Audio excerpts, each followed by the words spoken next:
a lot of weird things happen with the Stranger Things board. Some people, 2 years ago, it was just mounted on the wall, very unassuming. And people would walk through the museum past, 100 antique and vintage boards. They would walk right to the Stranger Things board and tell me, John, I feel something with this board.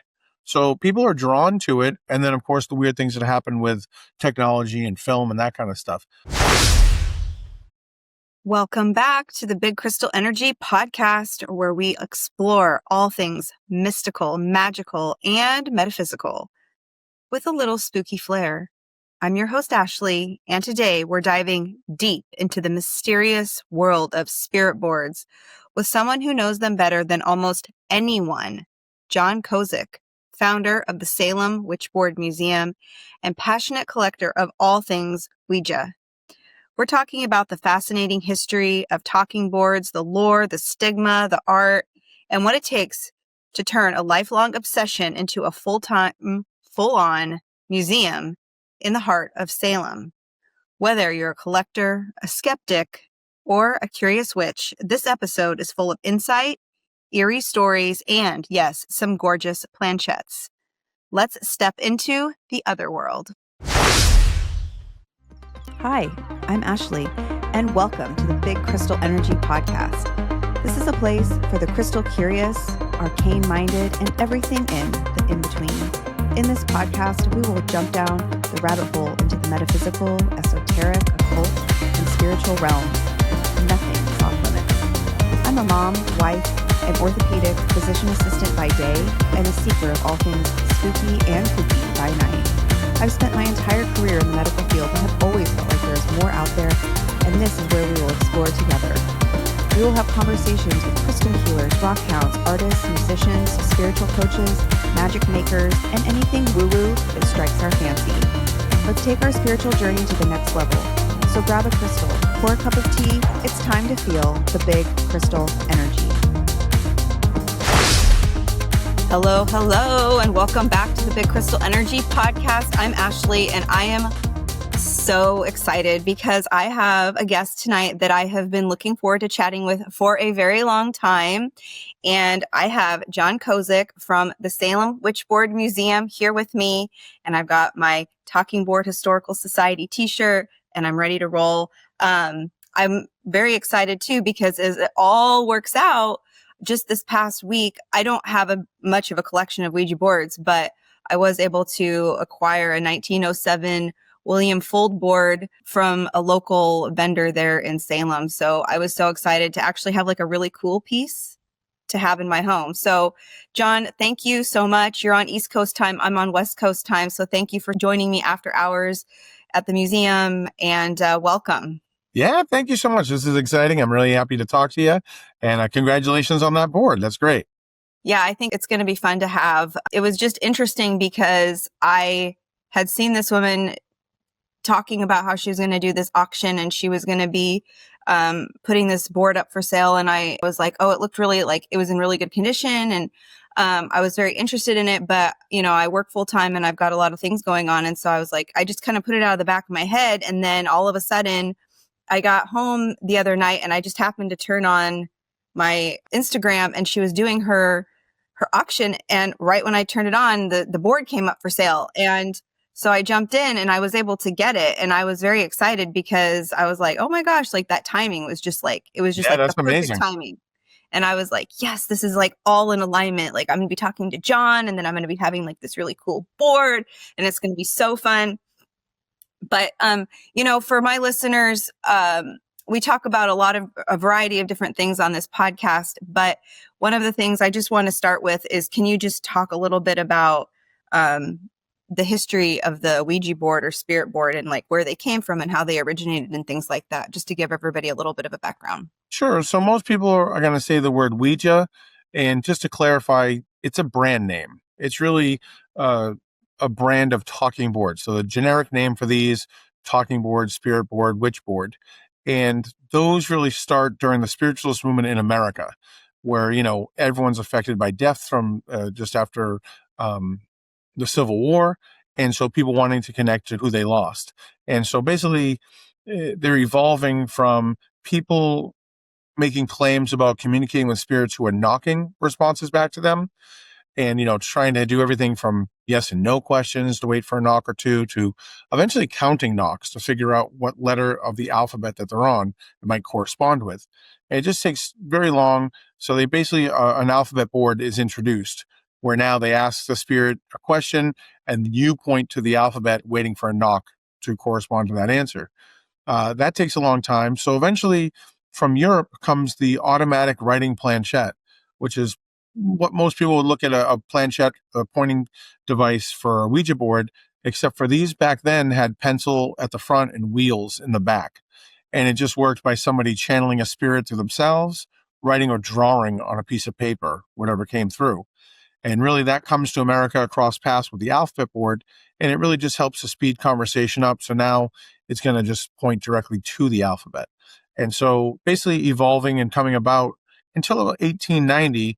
And that's when a businessman in Baltimore, Charles Kennard, he produces a board just called the Witchboard, kind of a generic name, like a witch's fortune board. A few months later, a woman named Helen Peters asked that board what it wanted to be called, and it spelled back Ouija. And then she asked, what does it mean? And the board spelled back good luck. So the board actually named itself, and Ouija became the first mass-produced board, again, a brand. That's so interesting. Do you think the Ouija is just the brand name, but there's been so many iterations of this board over the years? Do you think that's just because people were trying to connect with spirits in different ways and they knew that they had kind of discovered that this was maybe a way that they could talk to it? Or why do you think why are there so many different versions? Well, I mean, Ouija, when it came out, the patent protected it for 16 years. So legally, nobody else was allowed to even make an alphabet board with a pointing device until 1908. And, by that time, 16-year head start, most people don't want something called like the Mystic board, the Mystery board, the Veda board, any of these other brands that came about.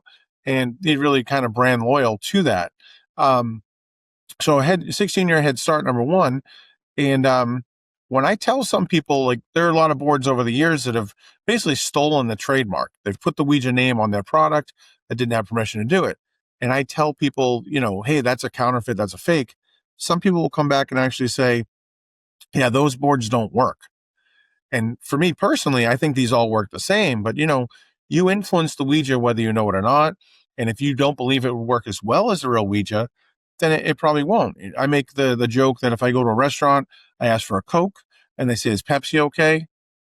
Not for me, it's not, I'll leave. So people tend to just want to stick with that brand that they read about, talked about, and used in the past. And so that really helps it be the number one brand we think about. Interesting. Yeah. Do you think that these boards are still as popular today? Because I feel like, especially in the past however many years, just like the whole Halloween craze has gotten so big. Do you feel like more people are interested in the boards, or do you feel like it's kind of died out over the years? No, I mean, today, for sure, I think it's way more popular. Just in the last year or year and a half, Hasbro, who owns the trademark for Ouija, they've licensed out 6 different products. So you've had everything from the TV show Wednesday to the Beetlejuice film to an Exorcist board, 2 travel size boards sold at Five Below, and a Salem edition to Winning Moves. And so that's 6 different boards just in the last year of the Ouija brand. And then for the generic boards, everything from bands like Morbid Angel to, and Target, all the trays that they sell during the Halloween season. So other people are making other boards and things like that. But the brand itself, still very popular. And just recently, the 6 different ones. So interesting. I think for me, like, I just feel like the imagery of the board is so captivating, just something about the way that it looks. It just beautiful. And I don't know, there's just something so mystical and magical just about the way that the board looks. So not only is it to me like this potentially this way that you could communicate with spirits, but I also just find that the artistry of it so fascinating as well. And I think I guess, do you find that true for you as a big collector? I mean, I do. With Ouija brand specifically, it's funny because I think most people, if they try to imagine what a Ouija board looks like, they kind of picture one image. the couples in the corner using it. And that really has been pretty close to 100 years where it still survives today to look that same way. So it's kind of like not broke, don't need to fix it, I think the other competitors and the other licensed products, they try to maybe set themselves apart a little bit and try to maybe cash in on people kind of wanting a second version or, something tied to a movie or something. But, that Ouija board look is very iconic and it's been that way for a very long time.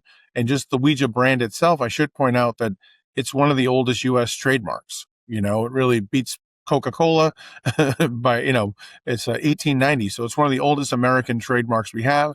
And certainly the look is the most iconic of all the boards. Yeah. I mean, there's just something about it. I mean, it's just like the boards are interesting. And then I just love, all the kind of kitschy stuff that comes Sure. with it too. It's always fun. I have listened to many other interviews with you, and I was interested that you had said that you don't really personally use the boards because you maybe feel like it won't work for you or you're going to influence it too much. Have you ever worked with a board, or do you just prefer to be the kind of historian behind it? No, I mean, so when I was younger, of course, I've used a Ouija board. I can't say anything profound or really memorable happened from that experience, but I certainly remember being around it as a kid. Um, and when I tell people how I don't really use it today, I should say I haven't used it yet. It's not that I don't plan on using the Ouija board. It's just that because I'm so nervous about it not working the same way it worked for my grandmother, who really flew on it. She yelled out letters and numbers quicker than anyone could write down what she was even saying. And so when I say I haven't used it yet, I'm waiting really at this point to use it with my friend Karen Dahlman, who has used the Ouija for over 50 years. And she's had very positive, inspirational messages from the board. And I just feel most confident it's going to work with her. So at this point, until our paths cross, that's when I'll be using it next. Wow, that sounds great. So your grandma, is that where you got your first board from her? Yeah, I inherited her board in the very late 90s. And do you have that board on display in your museum, or do you keep that personally? No, actually, I have her board on display in Salem, and I have a picture of her next to it. And it's funny because if I don't talk about it, people will always be like, "What's up with that board?" It's pretty well worn, and I think of all the boards in the museum, it's probably the most well worn board, right? And then the funny thing is, I actually have her planchette on display at the Baltimore location that I opened last year. And that I have it with the legs pointed out from the case. And people will send me pictures of that planchette constantly being like, what is up with this janky thing? So she would wear out the felt on the planchette so much that she actually would just take Elmer's glue, dab the legs, put it on a piece of felt, and just randomly cut whatever shape was quick. It was like I make a joke that it's like a pit crew, the racetrack. She's just getting the new felt on there and ready to take off again. And she didn't care aesthetically how nice and perfect that felt was. It was a function, and she was just going to take care of it. So that is on display down in Baltimore. And it's pretty funny because a lot of people write to me about that planchette. Sure. And I mean, who is she communicating with? Family members or friends or? It's a good question. I mean, my mother has told me a few different stories, mostly using it almost like as like an oracle, so to speak. I can't say she was speaking to someone specifically, but she did learn how to use it from her grandmother. So you're going back to probably around the 1920s or so, which obviously the popularity for Ouija was huge. And my great great grandmother was a founding member of a spiritualist church. So, my grandmother, I wouldn't say was necessarily a spiritualist. She was very spiritual, of course. She believed in reincarnation and things like that. But the times that I can remember her using the Ouija, I wasn't allowed in the room with her when she used it. And so Oh, now okay. thinking back to it, when I spy on her, like, from the top stairs through the window, I'm thinking that my aunt at the time was going through a divorce. And I think they were probably asking more personal questions about that situation. And they just didn't want a kid in the room with them. So That makes sense. that's a guess. But I know my mother told me stories about, when she was younger that, finding lost items, using the Ouija board to find them. And then the board never worked well for my mother.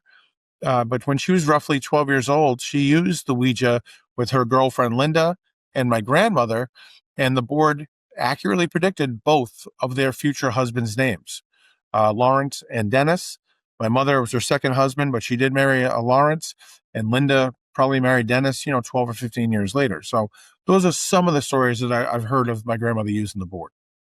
I mean, so it's truly in your lineage. Yeah. Do you feel like that's why you've been so attracted to them over the years, or why you started the collecting in the first place? It is, yeah. When her board looks at that classic look we kind of talked about just a little while ago, the couples in the corner, hers is probably around 1930s, so it's a William Fold Baltimore board, but it has a very iconic look. But at that time, I just went online to learn more about it. I've always been a collector of something, and so I was surprised at what I found online, hundreds, if not thousands of different competitors and different boards to it. And that just made me want to start collecting them. And it's pretty funny because it was well over 6 years into collecting on my own before I ever met another collector. It took a long time. I started running ads on Craigslist. And then Really? eventually I met my friend Calvin in Connecticut, and then Merch, and then Rick and some other collectors. And that's really how we formed the Talking Board Historical Society, which is a registered nonprofit that I'm part of. We research, preserve, and celebrate the history of these boards. But that comes from, just becoming a collector, meeting other collectors, finding out that we all had kind of similar interests in these boards. And that's kind of how it started. Do you think, is the community of collectors still pretty small at this point? Like major collectors, like you and your friends. Are you guys like the big world collectors, or do you feel like there's like a lot of... I don't know all the collectors anymore. It's changed. There's a lot of younger people in, some of the older people kind of cashed out. They had health issues, things like that. But I always tell people, if a Ouija board, if something was going to go on the very expensive side, meaning it was going to break $1,000, I would guess there's going to be less than like 25 people in the world that are going to pay that kind of money. I think you get to the boards that are a couple $100, there's a lot more collectors. But as you start going up in price, I think the pool of people gets much smaller, unless it's a collector that's been around who has waited a long time to find that board, or if it's a new collector who just wants instant gratification to get something rare. So in general, I think the pool of people is pretty small for the hardcore stuff. Yeah, I was listening to you talk about your experience with the Electric Mystifying Oracle and your big adventure to acquire that, and then also subsequently acquiring the Planchette, which was a huge quest. Would you mind sharing a little bit about that story? Because it's actually, what I love about it is how I just love people that go hard on things. I just find that level of commitment and passion, I just find that really inspiring. Yeah. Well, thank you. I think that I would put my obsession for Ouija boards against any collector of any item as far as what I would do to get it. And so, yeah, the Electric Mystifying Oracle is a really beautiful board. It's really unique. It's a metal board, and it came out during the Great Depression here in America. And so it's interesting because the Planchette had a battery and a light bulb inside of it, and there are kind of these little bumps on the board. And when it passed over the bumps, it actually lit up. And, basically because they put all their money into making it during the Great Depression, it wasn't a very big seller. So it was a couple of years later, the company scrapped all of these for the war effort. And so basically today now there's 9 boards, 5 planchettes. My best friend, his name is Robert Murch. He's the president of the TBHS. And he actually got to meet Hubert Fold, who was the president of Ouija in 1933 when that board came out. And he got to meet him on his deathbed. He was actually on hospice care. And Hubert was lying in bed. Murch brought the board to him, handed it to him. Hubert took it, smiled, and handed the board right back. I was like, I never want to see that again. He had not seen the board for really close to 70 years. He was just reminded that, he almost ruined the family business. Failure was justified because he shouldn't have messed with the success of the Ouija. So even during the Great Depression, 1933, we think, stock market crash, no one has money. they had 3 factories just in Baltimore alone producing Ouija boards. So, people still wanted to use it any time of uncertainty, not just, death and spirit communication. So yeah, when that board came up for sale, it was part of a really large collection, an old collector who had been having health issues and needed to sell the entire thing. And he wouldn't sell just the one board. He wanted to sell all roughly 300 boards, and literally within 2 hours, I secured the funding needed. I picked up a rental car. I picked up merch at 5 o'clock on a Friday in downtown Boston. And him and I drove straight 21 hours straight down to Florida to get the boards. And, we had worked all day Friday. So he wasn't prepared to take a weekend trip. I just called up and said, I'm going to do this. You want to go? And luckily, him and I both live by the same thing. Yep, an adventure. Let's go. And I picked him up.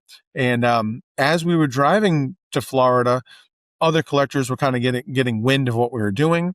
And they started trying to make other deals with the person selling it. And I didn't really honestly know until we drove all the way there whether that guy would even, still want to sell the boards to me.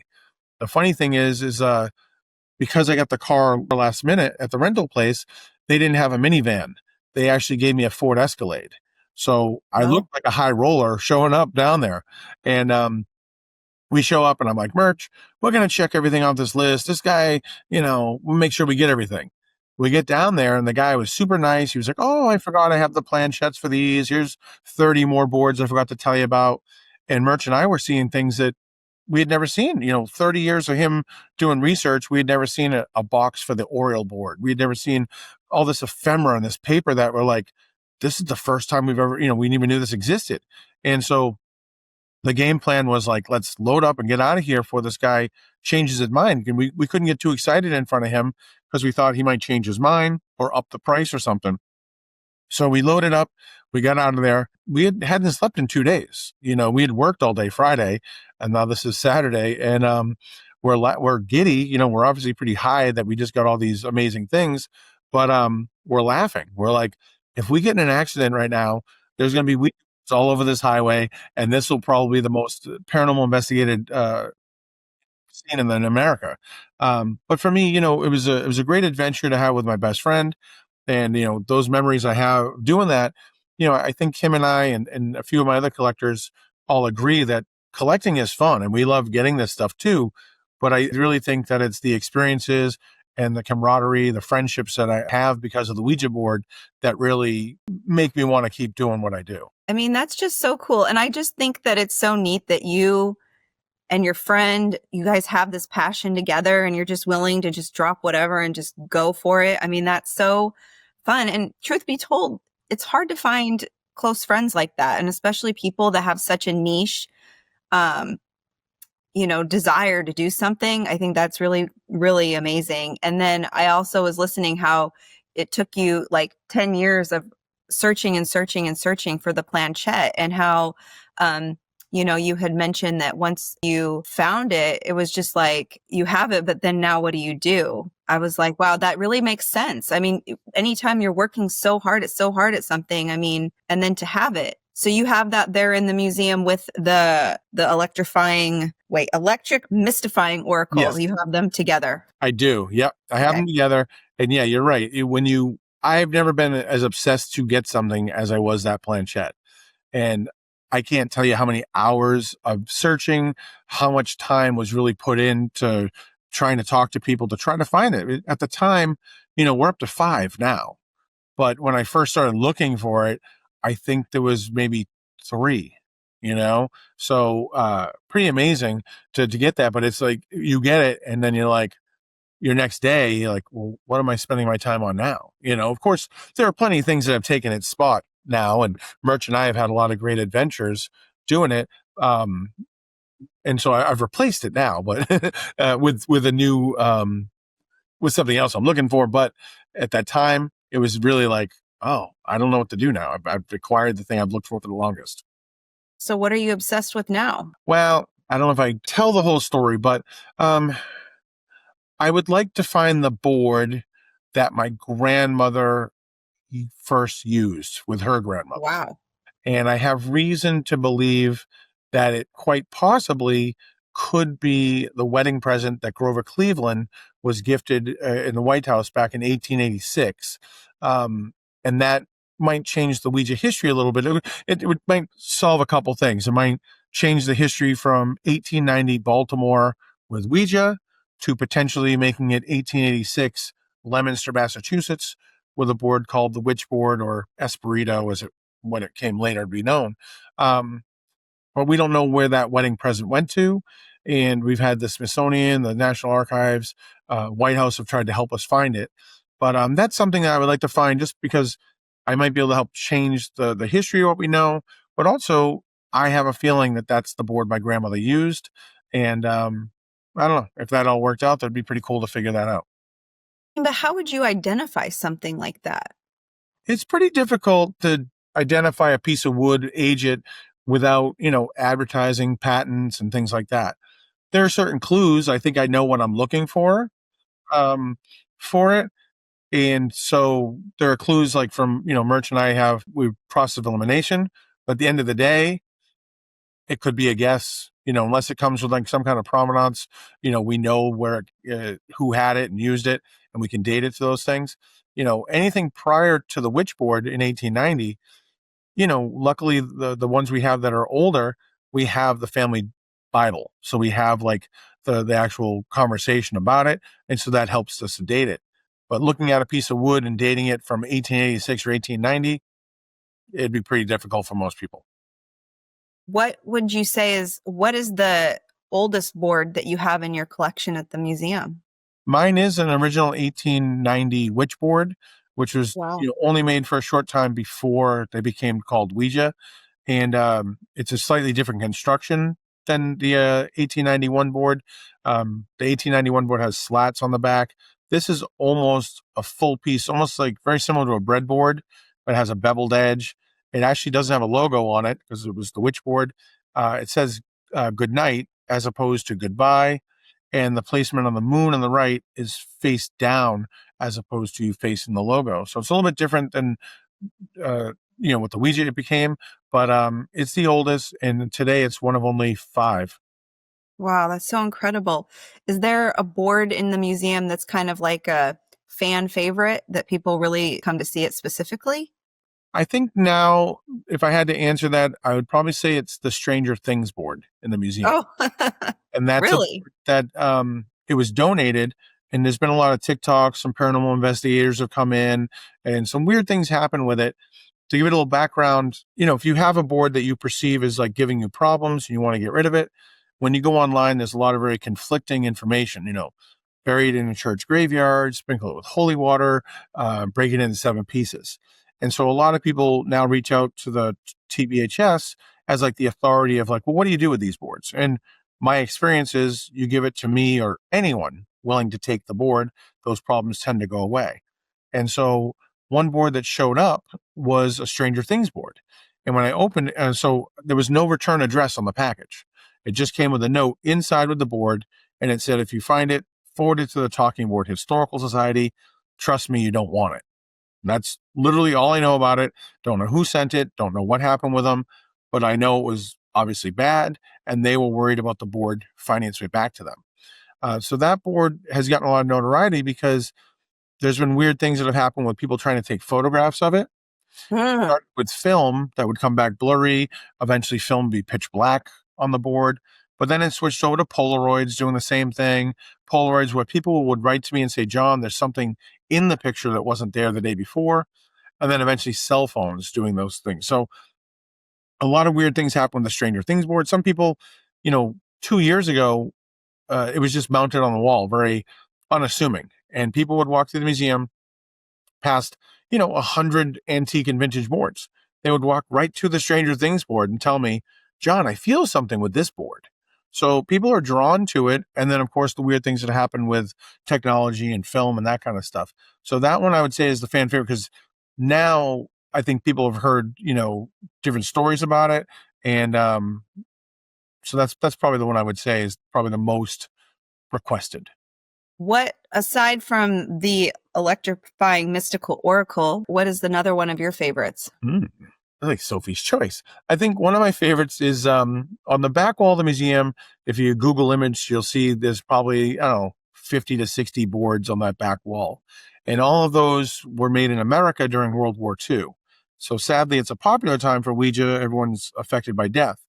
But in that time frame, people are using these not just as spirit communication, but like I said, like an oracle.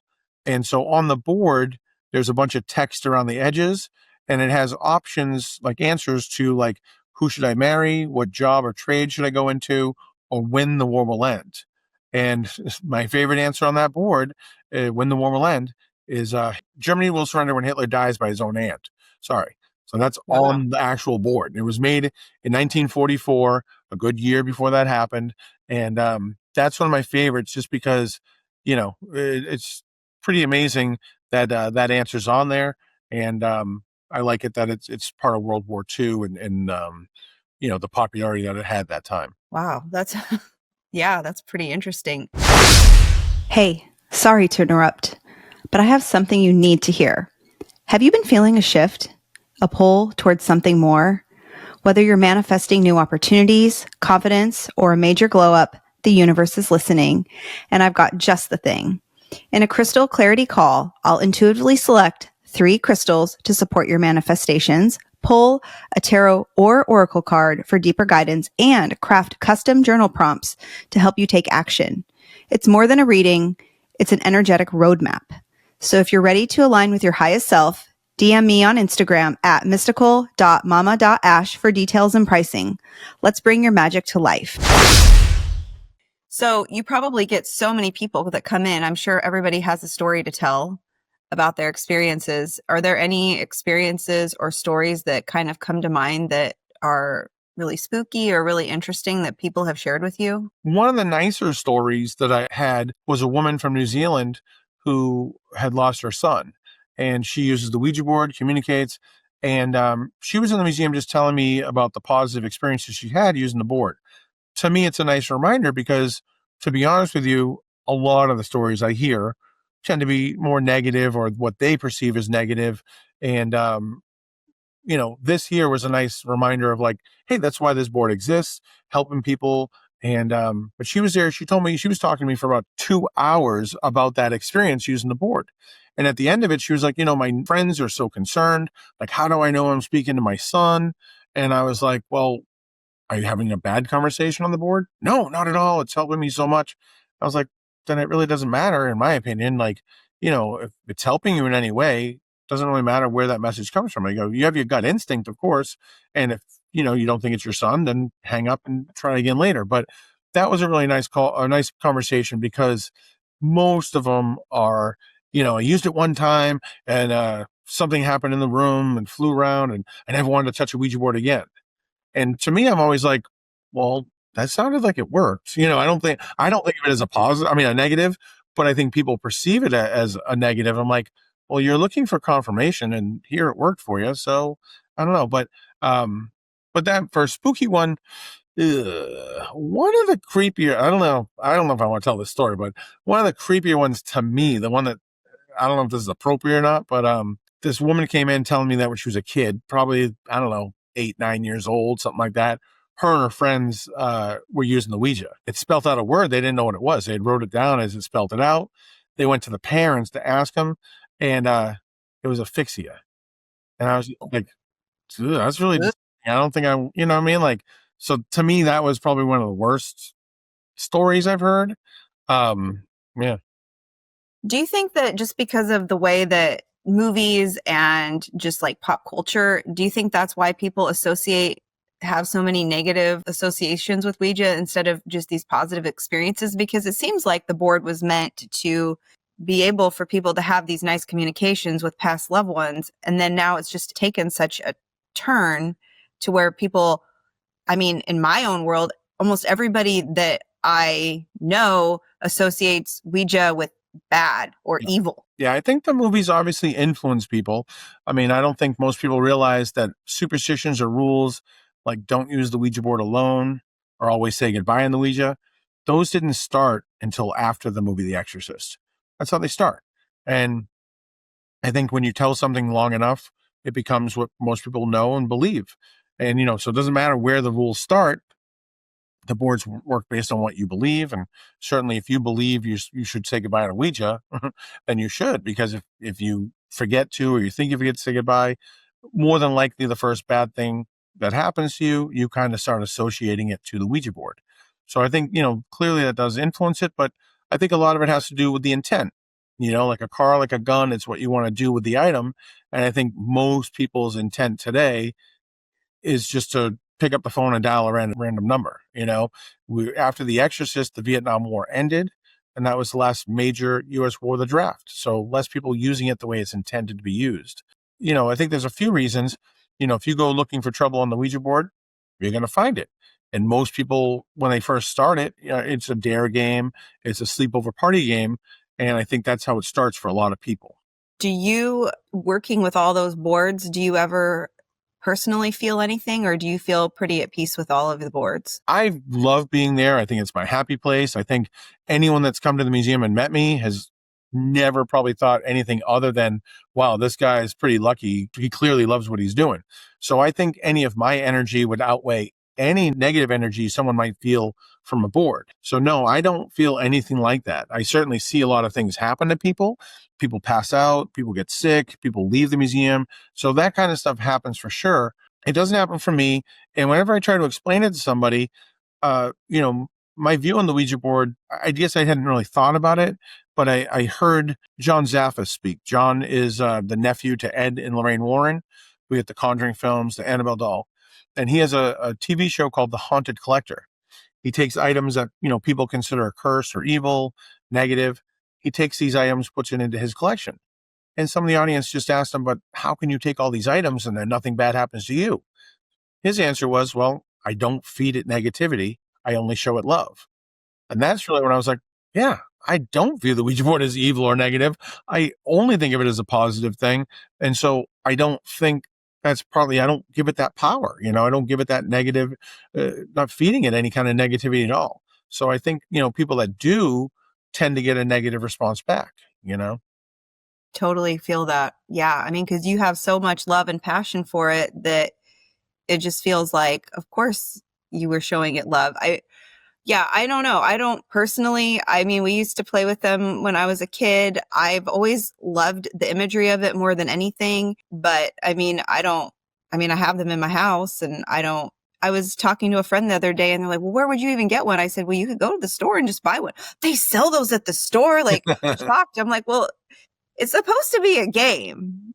It's supposed to be a game, and it comes from a manufacturing company. So, I mean, I don't think the manufacturing company is like filling the box with evil, like when they're making it, at the company. So to me, it always just feels kind of funny. But do you work with the paranormal in any other kind of way? Well, I mean, people come in to do investigations at the museum. That's pretty common. And then I do a lot of paranormal conventions myself. So, I've lectured about the Ouija board at various places, just telling the history and that kind of stuff. Those are my two ways, Uh-huh. But the paranormal people, it's funny because, I think my buddy Merch started getting into this, and he was one of the first people to start speaking about Ouija boards at paranormal conventions. And back then, I think people were kind of stayed away from it. They were a little freaked out. It had much more of a reputation. So it's pretty cool to see that now we are invited places. Now people do want to learn about it. And, people's perceptions have changed in the paranormal world specifically. I'm in Salem, and you would think that well, of course, today everyone's using Ouija boards. That's most of the people come to the museum are buying a board to use. But 20 years ago, a lot of the shops in Salem wouldn't sell Ouija boards. So there was Really? even amongst them. Yeah, of course. Wow, that's so interesting. Yeah. So, we've seen it change over the years. And now I think, the witch shops and even the gift shops, they would all probably sell Ouija boards today, but guarantee 20 years ago, it just wasn't the same way. So before you had your museum, you were working in a different capacity, right? I heard you mention you had a different job for a very long time. What type of work were you doing prior to opening the museum? I've been working in a warehouse for 22 years doing different things, doing fulfillment, doing just warehouse work. And it was a job that, believe it or not, I enjoyed it in the sense that I felt very valued at the place I was. My boss was an amazing person who I think treated me well, paid me very well for what I did, and allowed me to kind of come and go. I've been a musician for over 35 years. And so I was able to kind of go on tour and come back and things like that. And so when the museum opened, it was just something that I'd wanted to happen. Merch and I had looked for space for years until he moved away, and then I found the space. And so I needed to open it. I opened it kind of as a self-guided tour in the back of another shop. And I would just spend as much time there as I could get. But over the years, I started cutting back my hours and working part-time so I could be at the museum full-time. And then 3 years ago in August, I eventually was like, I have to make the switch altogether. I have to just be at the museum full-time, which, again, wasn't a very easy decision because I had a 401k, I had job security, Yes. all these different things. But my boss was just such a great person. He was like, well, you'll always have a job here. And so not much to risk when I know I can go back to doing something like that. But luckily I haven't had to do that. For 3 years now, this is all I've done is just been at the museum. The museum's been open for 6 years, but the last three, I've been there pretty much 7 days a week. I take very few days off. I'm not trying to complain. That's bragging. I really like being there. And I think that my presence being there gives the visitor a much more enjoyable experience. I can talk not just about what they see at face value. I can tell you the behind the scenes stories to these things and how that information was uncovered. When I talk about Helen Peters naming the board, I'm talking about information that Merch only rediscovered 11 years ago. And I can tell you how that was discovered. So I think pretty interesting that, you have collectors, people who are obsessed to collect the thing, but most collectors are not going to help raise money to put headstones in for the person that named their thing, like Helen's or who patented the board. And those are things that through the TBHS that we've done. We've acknowledged the people who have helped bring joy to what we like to talk about, collect, and show off. I just think it's amazing that you've really been able to turn your passion into not only a beautiful museum and a place for people to learn, but also just a career and a job for yourself. I mean, especially something that's so specific and so niche Oh, that, very niche. it's like, wow. I mean, I've been sharing with my friends about our conversation and just all these things. And they're like, they have a whole museum about that. And I was like, actually, yeah. And it's really, really amazing and beautiful. And, I just think like one of the big things that I love doing on this podcast is showcasing people that have taken such specific things and actually like been able to really create something out of it. I think that's just so amazing. Like, it's just so cool, like we have like so many abilities within us that we can do. And you just have to focus, you have to like have that focus to like just go all in and make it happen. I would never have predicted this would have happened. This isn't, I can't say I've been planning on something like this. It kind of evolved from that. But I think playing music for as long as I did, I learned a lot of skill. I didn't realize I learned skills doing it. I thought I was just having fun with my friends. But at the end of the day, I'm like, wait a minute, I know how to make things happen. I mean, I Yeah. can get us in the studio. I can get a record out. I can get us on tour. I can book these shows and make merchandise and all these different things. And so now I do similar things like that by having a business now. But I learned that from you have a vision for something and the train has to get to that spot. And you envision it one way, but when it gets to the stop, it might not look the same way. And you have to just be like, well, okay, but you have to get it going. You just can't sit around. You have to actually go and do it. And Yes. okay, when I opened up, was the museum perfect? Were there misspellings on some of the signs? Yeah, because I needed to open and I didn't get it proofread or whatever. And but I thought if someone comes to the museum and that's all they get out of it is that something was spelled wrong, then I'm like, you've missed the point of the museum. So I've learned that you just need to make it happen. The funny thing is, one of the other things I've collected for a very long time is Kentucky Fried Chicken, Colonel Sanders. And I don't know how to tell this story short, but I apologize. But I became a very obsessed collector.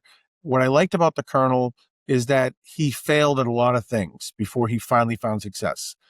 I didn't realize that's why I was collecting his stuff, but when I found out more about him, I enjoyed that part of it. And I thought, as a musician, hey, I don't really know what I'm doing, but hey, I can be into my 60s like Colonel Sanders before I find anything. So that kind of bought me time to try to look for what I wanted to do.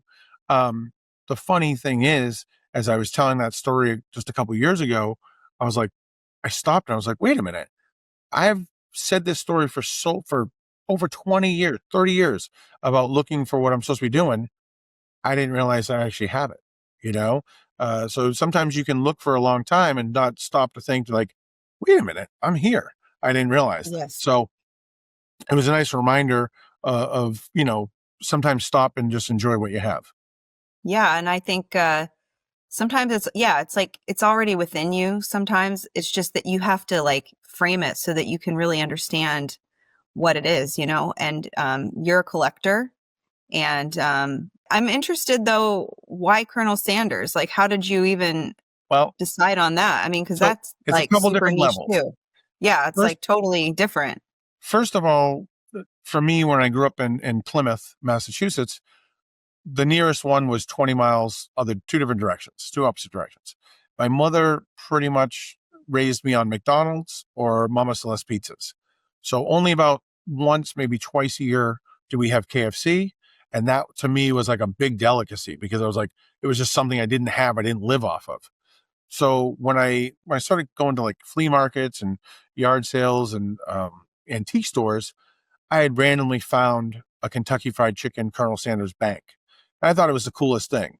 And it's funny, I've kind of always tried to collect things that seem to be pretty hard to find. This is pre-internet, so, there was no KFCs around me, and here I am just going to antique stores and trying to collect this stuff. So I liked the fact that it was something hard to find, that it really set me on a mission to try to hunt it down, just like Ouija boards. And then again, I got to learn more about the Colonel. Well, one day my mother was sitting in my dining room, which I have a life-size Colonel statue. I have original fixtures. I met a photographer that toured with the Colonel. I own a lot of original photographs from his album, original menus before they even had a restaurant. They just licensed the recipe. And so my mother was sitting in the dining room. She's like, we have that picture of Colonel Sanders in the St. Petersburg, Florida parade when you were a kid, right? And I was like, wait, what? What are you talking about? And so sure enough, I went back to this old photo album from when I was a kid living in Florida and probably 2 years old, 3 years old. So I don't remember the parade, but as a kid, I probably remember the Colonel being in the photo album. He's on a float in the parade. And what's funny is, when you talk about some people talking about the Ouija board and you know ideomotor response, which means it's your subconscious and muscle memory, right? Well, I can tell you that I probably collected KFC in some small way because I saw that photograph when I was a kid and it just stuck in my brain in some way. And so I like to equate it to the Ouija board in that sense because I think when people try to look for they want to maybe dispute where the messages come from. They want to say it's only this way. It's there's no such thing as an afterlife, or you're not talking, you're speaking your subconscious. I like to be like, well, okay, let's let's say it is your subconscious. It's like, doesn't, I know people who have written, well, not know people, but there are people who have written poetry that won a Pulitzer Prize writing, from the Ouija board. And, so to me, it's like, I don't care where the messages come from. It's the message is more important. But I do like that I can use it in an argument if someone only wants to think of the Ouija board as working one specific way. And that is, hey, I know because this was in my brain since I was a little kid. Yeah. I mean, I had a conversation yesterday with a woman that basically channels like spirit guides and things like that. And, it was just really interesting because like, kind of like what you said, she was telling me things. I mean, she doesn't know anything about me, but she was bringing up things that I subconsciously have like always been attracted to my whole life. And now it's like this trajectory. It's like all these little pieces have come together, and it's so fascinating. And I think what's interesting is that for most people, they have these things in their life, but not a lot of people take a step back and like analyze the trajectory of things, or why they have these obsessions, or why they like these certain things. And it really a lot of times stems from things far back. And then it just like leads, it like builds on top of each other over the years. Yeah, 100%. 100. I agree with that 100%. If I look back at any of the things I've been obsessed about to collect or things, I can almost find the spark that Yes. started it. Yeah, for sure. I mean, I feel that so deeply. Like with anything that I'm into right now, it's like it started way back, and probably I just buried it under all kinds of stuff over the years, especially if it's things that didn't feel um, mainstream or acceptable or things like that, especially when you're in certain periods of your life where you're just trying to have a career, you're trying to fit in. But you're like, I always like, for me, I always felt like I was just really repressing a lot of things. And it wasn't even conscious. It was just like part of life. And now it's like, I feel like things have really popped open, and I'm just seeing this whole thing spread out in front of me. And it's really interesting. It's really been a fascinating journey. And I love that about you, and just the kernel and those little things along the way. I mean, do you still collect that stuff, or have you kind of have everything that you really want? I've pared it down. I collected for such a long time, and like I said, I started pre-eBay. So once eBay came along, I was able to pretty much get anything I wanted, and things I didn't think even I knew existed, that kind of stuff. But after a while, I was like, okay, I don't need a whole house of Kentucky Fried Chicken stuff. So I've pared it down. I keep things that are very special to me on there. And I don't, once in a while, something comes out that I really want, find something. But in general, I kind of live within the space that I allow it to live in. So it's all on display. I don't put anything in storage or anything like that. And if it can't be displayed, then I probably am not going to buy it. You know, that's like kind of my partner is also a big collector. So our house is filled with lots of different collections of things.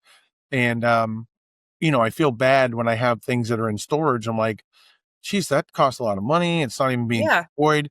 And so, that's why it's lucky I was with Ouija boards.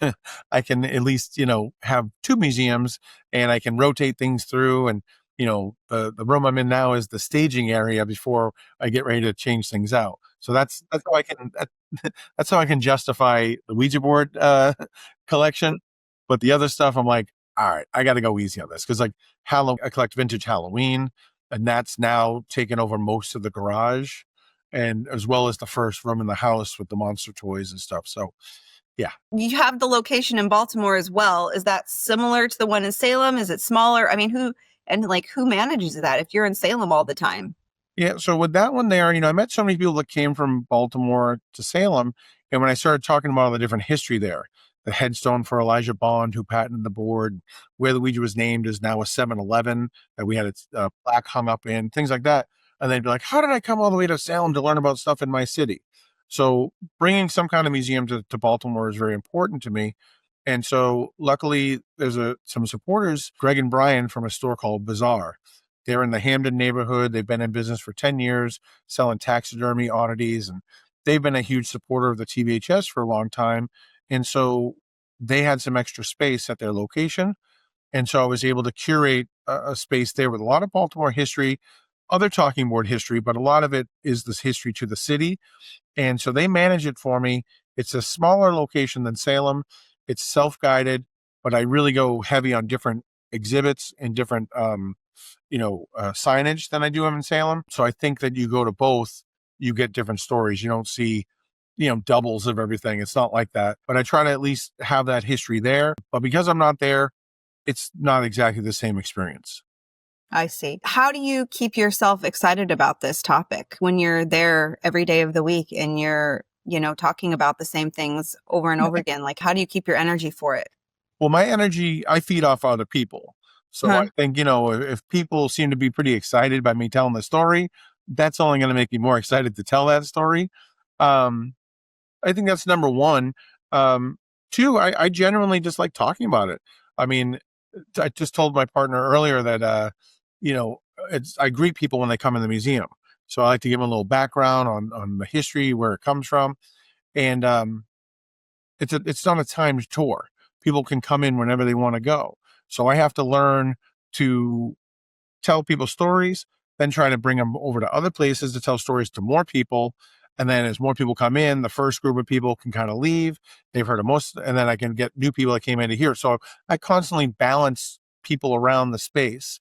So today was a funny thing because I told the story to a group of people, finished, and I said, all right, just give me a minute. More people came in. Let me just go catch them up real quick. And I thought I could tell the story quick to them to get them. So now I have all of them together. And as soon as I finished with them, another group came in. And so the third group came in and I said, listen, I've just told this story 3 times in a row. Come with me. I'm going to go tell some other stories. We're going to come back to here. I promise you, we'll come back. You will not miss anything, but let's just go a little out of order in that sense. I'm going to start telling you some other things and I'll frame it in a way that you understand.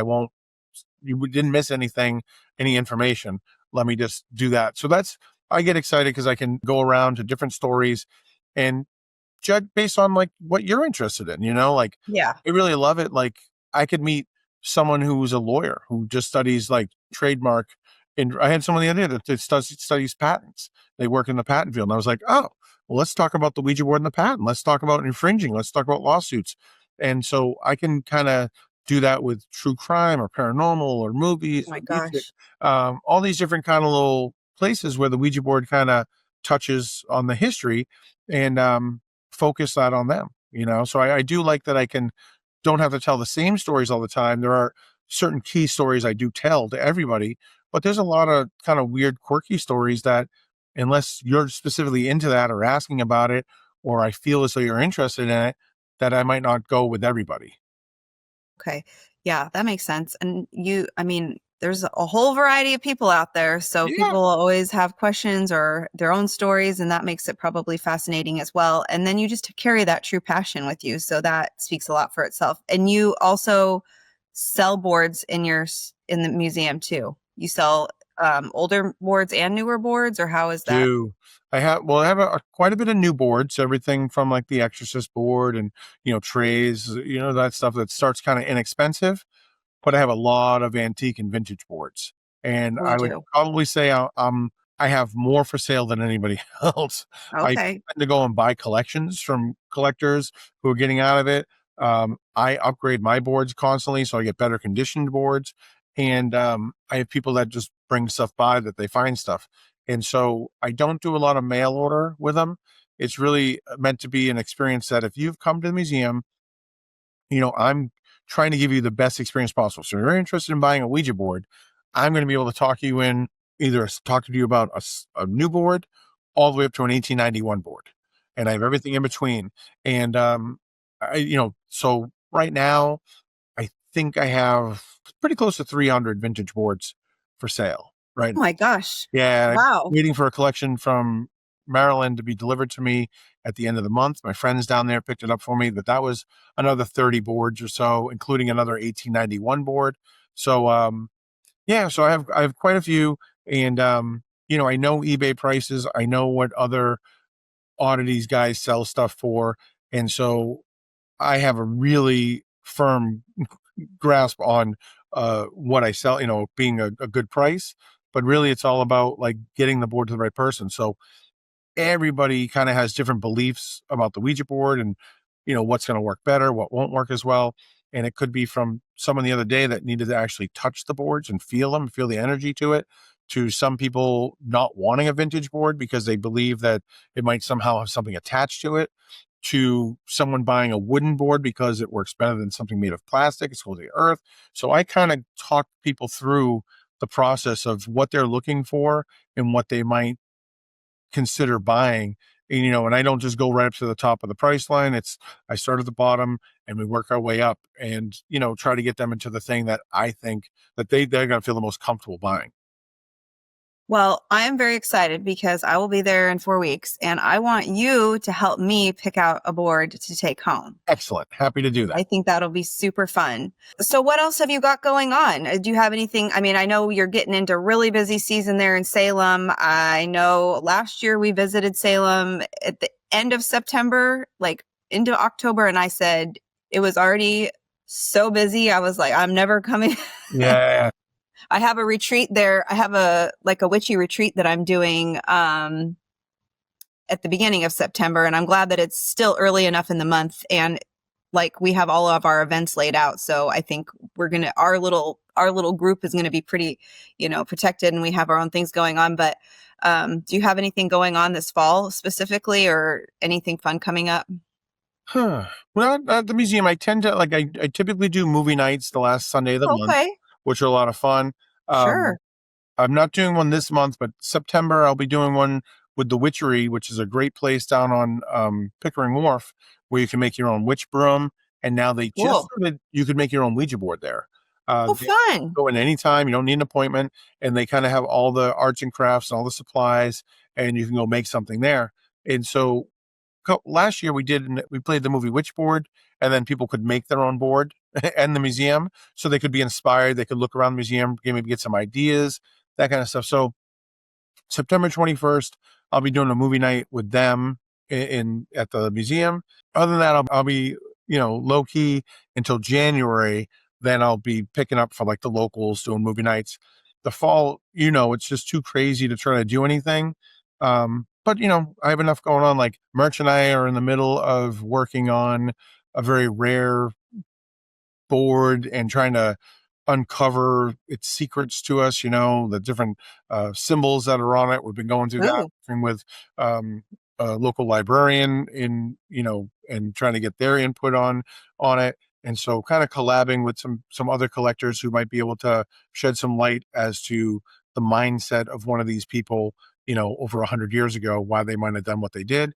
So that's always fun for us, is like doing the research and that stuff. And we have like something we never wasn't on our radar whatsoever. So that's been being worked on. And I just got word Kevin Tenney from the movie Witchboard, he was the writer of that movie, which is one of my favorite movies.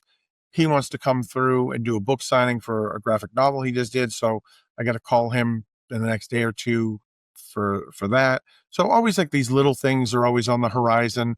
MJ from Sage Paracon, I'm gonna have a conversation with her tomorrow.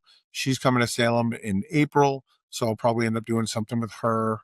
But yeah, and then Merch and I, we're working on something for early December.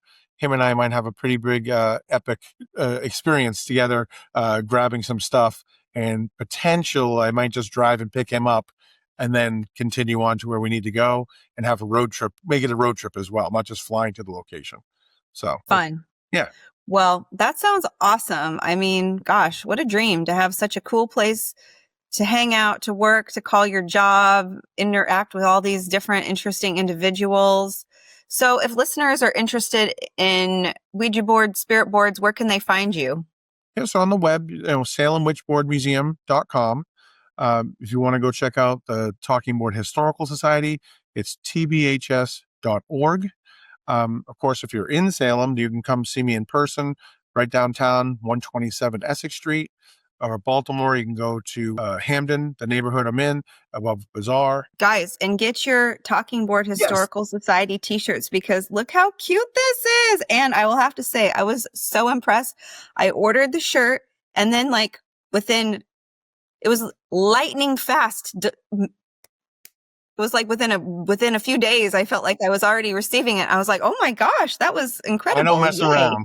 I You don't mess still around. Oh, I was so I'm the guy that excited. sends those out, and that I'm the treasurer of the TBHS. I take my job very seriously, and I'm very OCD. I order enough things online that I want them immediately, so I send things out same day. Sometimes I go to the post office twice a day just to get things out. I mean, I think that you need to have a certain level of OCD to be a collector of your level. I mean, Oh yeah, this is next level stuff here. And I love it. I love the passion. I'm so here for that. I just feel like there's so many people walking through life and they just don't have passion for things. And I feel like it's sad. Like that's what lights us up. That's what gets us going every day. That's what we get up and get out the door for. So I just love seeing when someone really just is like so excited about certain things or just excited about life in general. And I think it's just a beautiful thing. And if thank it you. has to do with Ouija boards, I mean, even better.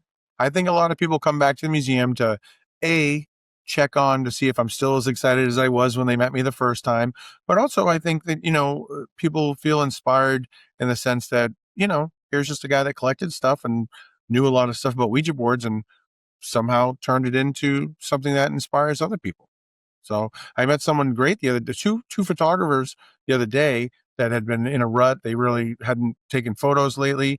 They came to the museum. I was telling them some stories, told them, all these things. And then they left totally charged up. They were like, wow, this is amazing. And I just felt so good about it. I was really nice, positive experience for me, not just them, but for me. I find that wonderful that someone can come in and maybe be inspired in some way. So, yeah. It's beautiful. Well, John, I've kept you long enough tonight. Thank you so much for coming. It was coming on. It's been just so much fun chatting with you. I can't wait to meet you in person here soon. Hopefully you're there when I come by. I'll send you a message before when I know what my schedule looks like, so I can. Perfect. I'm sure I want to meet there. you, and I want to get a picture with you. Excellent. And then we need to pick out a board together. All right, sounds good. I look forward to seeing you.